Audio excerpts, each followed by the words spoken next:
Волкот и 7 јариња. Во една убава зелена шума, во мала куќичка со црвен покрив, живееше една мајка коза со своите 7 јариња. Јарињата беа палави, весели и љубопитни. Трчаа низ куќата, играа жмурка и се смееше целата шума кога тие ќе запеат. Еден ден, мајката мораше да излезе до селото да купи брашно и свежа зелка. Пред да излезе, ги собра сите јариња околу себе и строго им рече: "Деца мои, јас ќе одам до селото. Внимавајте. Во шумата шета страшниот волк. Не отворајте никому. Ако некој тропа, прво прашајте кој е, а мене ќе ме познаете по мојот нежен глас и по мојата бела шепа." Јарињата климаа со главчињата. "Разбравме, мамо, да не се грижиш," извикаа сите во хор. И мајката излезе. Но не помина долго и пред вратата се слушна троп, троп, троп. Еден груб глас рече: "Отворете, деца мои, јас сум вашата мајка." Јарињата се погледнаа. "Не, тоа не е мама," прошепоти најмалото. "Гласот на мама е нежен." И гласно рекоа во хор: "Не отвораме, ти си волкот." Волкот се налути. "Ќе видите вие," мрмореше додека си одеше. Изнервиран од јарињата, отиде кај продавницата и купи неколку јајца, ги испи живи за да му омекне гласот и кога се врати почна да си го прави гласот тенок и нежен. Потоа пак се врати. Троп, троп, троп. "Отворете, деца мои, јас сум мама." Сега звучеше многу понежно. Јарињата пак се двоумеа, ама најпаметното рече: "Покажи ни ја шепата." Волкот ја протна шепата низ малата дупка. Но шепата беше црна. "Не си ти мама," викнаа. "Мајка ни има бела шепа." Волкот рикна од лутина и избега. Овој пат отиде кај мелницата и му рече на мелничарот: "Посипи ми ја шепата со брашно." Мелничарот не сакаше, ама волкот го заплаши, па му посипа. Сега шепата му стана бела како снег. Волкот насмеон пак дојде. Троп, троп, троп. "Деца мои, мама се врати, отворете." И им ја протна белата шепа низ малата дупка. Јарињата слушаат, гласот нежен, шепата бела и срцата им се стоплија. "Мама!" викнаа радосно.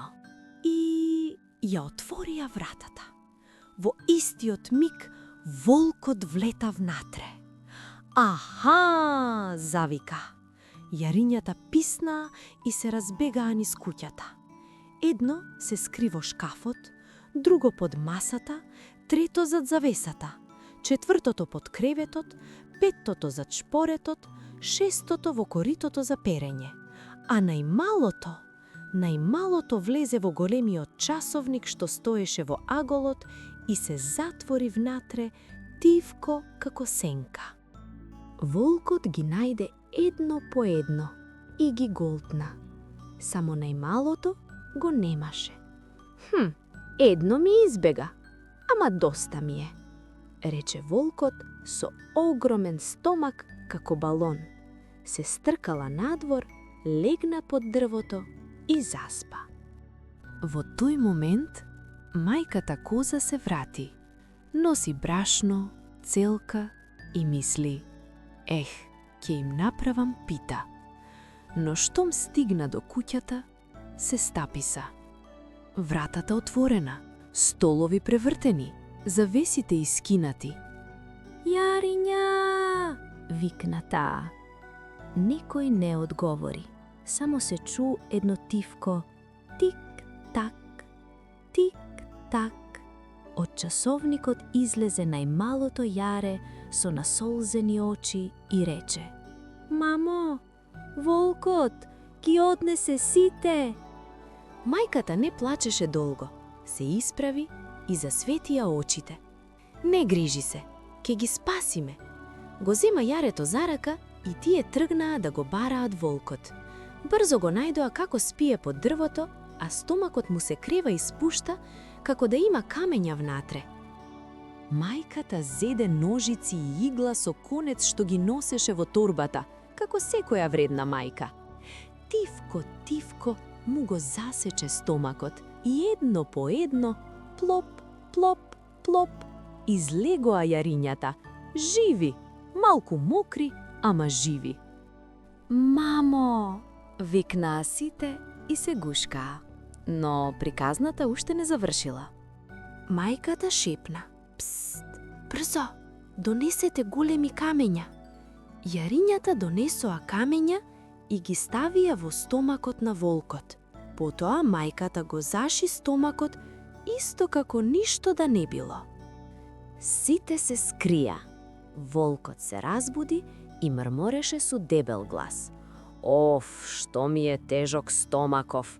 Како да сум изел 6 јариња. Хо-хо-хо-хо. Стана и тргна до бунарот да пие воде. Но камењата го влечеа надолу. Се наведна и плус падна во бунарот. И никогаш повеќе не се врати кај јарињата. Од тогаш, мајката коза ги учеше јарињата уште попаметно. Не отварајте на непознати. Секогаш проверувајте 2 пати. Бидете безбедни. И најважно, мама секогаш ќе ве заштити. И тие живееа среќно, во кукичката со црвениот покрив, каде повторно се слушаше песна и смеа.